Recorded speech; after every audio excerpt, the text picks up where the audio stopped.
In the state of Florida, to earn a college degree, you must also pass what is called the Florida Civic Literacy Examination.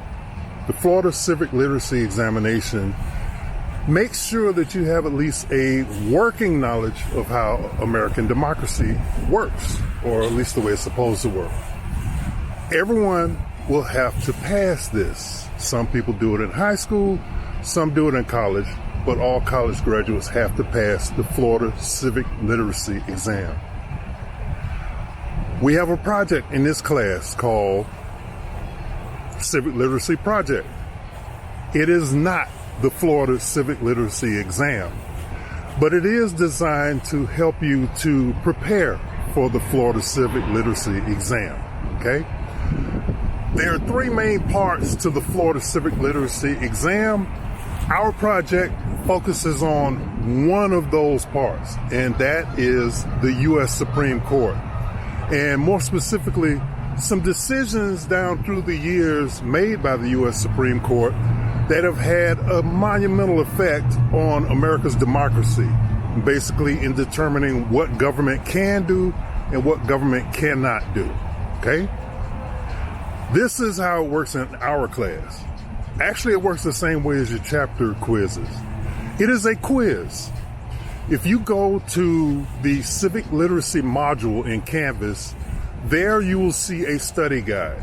In that study guide, there is a list of monumental Supreme Court decisions which have had an incredible effect on shaping America's democracy.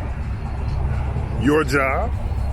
Study those decisions and then take the quiz. It's just that simple.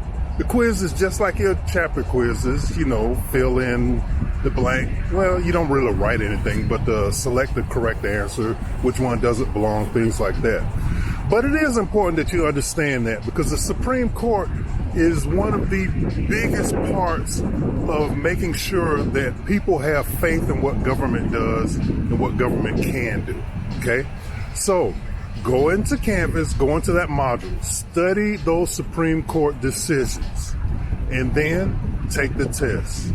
Now, if you do not take this test by the due date, you will lose 10 points off of your final grade. So that means that even if you have an A, you end up with a B, okay? You will lose 10 points off of your final grade. So this is a mandatory project. And besides, you need to know how America's democracy works anyway. So go into Canvas, open up that module, download the study guide.